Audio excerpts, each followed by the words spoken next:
Hi, it's me, Devin. So I'm here today to give you a new tip. We're going to talk about growing some of our own food. One of the easiest ways for you to get some food that is normally pretty expensive and doesn't last very long, but you can grow it super easy at your house, is by growing lettuce. So we're going to talk about that real quick. I'm going to turn this camera around so you can see what I plant my lettuce in. Hold on. So this is a bussing tub. You can kind of see what it looks like from distance. It's just like the kind of tub that they'd use at a restaurant to like put dishes in, and I drilled some holes into it. You can see there's some here too. I just drilled some holes into the bottom so that there's drainage, and then I lined it with some paper, some newspaper, and then I put soil on top. This is just potting soil. So it's important to use potting soil and not the kind of soil that you would put into your garden for these activities, so that way it retains more moisture, which is really important in these small containers. You don't need this to be super deep. That's why this bussing tray works really well for these. You just want a wide open space and to have rigid edges so that way it's easy to pick up. Now when you're picking out your seeds, first of all, you should know that you can get free seeds from the library, which is really helpful. Also, you can just buy seeds at like grocery stores and hardware stores and your garden centers at retail stores. You're going to want to pick things that are leaf lettuces because they're going to work better in this situation. Growing a head like iceberg lettuce or even like romaine takes a lot of water and a lot of space. You can plant these much closer together and you can harvest them by the leaf, which makes it much more efficient. So it stays in the ground instead of wilting and going bad in your fridge by you not using it. And then you can pick what you need as you need. So these are the ones that I planted this year. So I've got this one here. This is mesclun. It's kind of bitter. It's really good for microgreens too, but it grows very tiny and cute, and it has a whole variety of different ones, as you can see there. This one is a Bibb lettuce. I really like Bibb lettuce. It is delightful and it is slow to bolt, this one specifically that I got. And then I love these. This is Mizuna.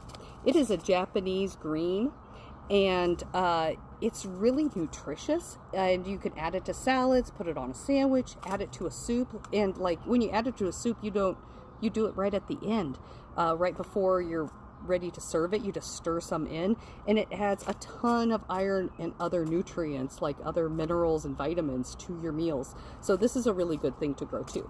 Let me show you how to plant these.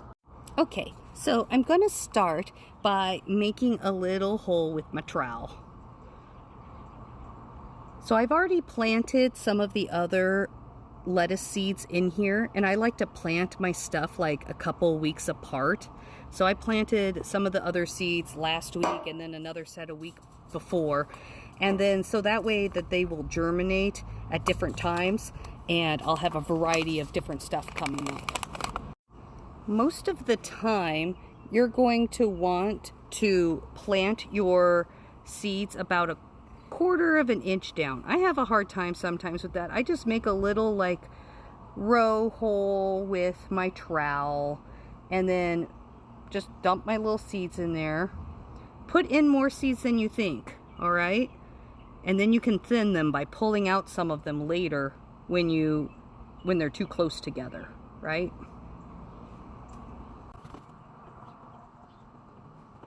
After you get the soil back over the top of those seeds, then you just water your soil and you wait.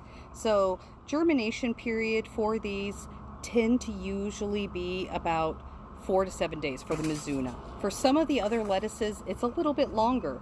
And that information will just be printed on the back of your seed packet for you. Now, if you're getting seeds from a friend who's seed saved, you may have to ask them, and hopefully that they would know. But usually most things germinate within 21 days. So if you're waiting longer than that, it might be too long and maybe your seeds were unviable.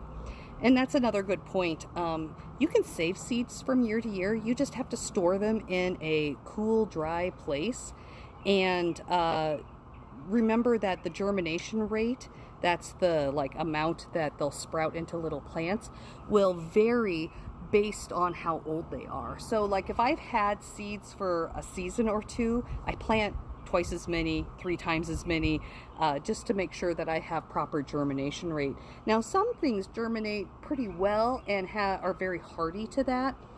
For example, I have dill seed that I collected from when I lived in Crete, and I still use that same dill seed. Now, make sure that you're keeping your stuff watered. Don't water so much that it washes the seeds away, but you'll want to sprinkle water on it and keep the soil moist until the little seeds sprout up. And I'll report back to let you know when my lettuce comes up in this bin.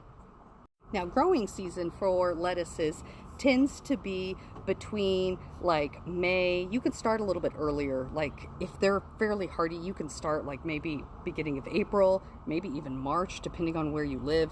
But where I'm at, usually April's probably about as early as I can go. And then they grow until like August. Now, at a certain point, they'll bolt. When they bolt is when they like make little plants to make flowers. And you can help by cutting those off throughout the process, but they will get more bitter. The hotter the sun, the longer those plants have been alive, the more bitter they'll be. So at a certain point, you're going to pull those out, and then in August, end of August, beginning of September, plant seeds again, and then you'll have lettuce again through the autumn until it gets cold. So it's great. It's a really easy way to have lettuce all season long. I hope this helps you guys. And again, I will report back to you whenever I have updates on these.